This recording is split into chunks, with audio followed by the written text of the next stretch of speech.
નમસ્કાર વિદ્યાર્થી મિત્રો, આજે આપણે ત્રણની વિભાજ્યતાની ચાવી જોઈશું. તો ત્રણની વિભાજ્યતાની ચાવી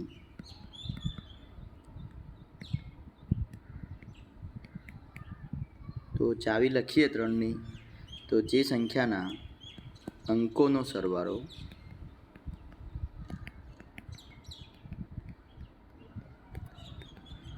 ત્રણ, છ કે 9 થાય તો તેવી જ સંખ્યાને 3 વડે નિશેષ ભાગી શકાય.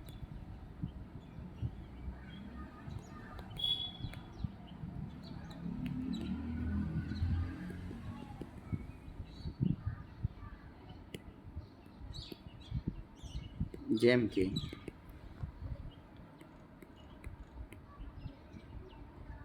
570 સંખ્યા છે તો આમાં અંક 5 અંક વત્તા 7 અંક વત્તા 6નો સરવાળો જોઈ લઈએ. તો 5 અને 7નો સરવાળો 12 થશે, 12 ને 6 18 થશે. હવે 18 આવ્યો તો 18નો પણ સરવાળો કરી દઈએ. 1 વત્તા 8 તો એનો સરવાળો 9 થાય. જે ત્રણની ચાવીમાં આપણને 9 જોવા મળે છે.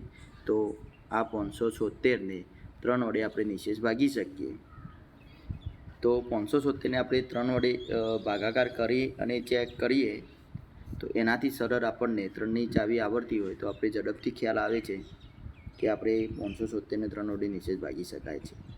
તો આપણે ચેક કરવું હોય તો ચેક કરી લઈએ કે ભાઈ 570 ભાગ્યા 3 તો 3 એકા 3, 5માંથી 3 જોઈએ તો 2, ઉપરથી 7 ઉતારીશું, 27 બનશે તો 3 9 27, બાદબાકી કરશે તો 0 0, ઉપરથી 6 ઉતાર્યા તો 3 દૂના 6, બાદબાકી કરશે તો 0. તો અહીંયા આપણને નિશેષ જોવા મળે છે. તો જો આપણને ત્રણની ચાવી આવડતી હોય, યાદ હોય, તો આપણને સંખ્યા જોતાં જ તરત કરી ખ્યાલ આવે છે કે આપણે આ સંખ્યાને 3 વડે નિશેષ ભાગી શકાય કે ન ભાગી શકાય. Thank you.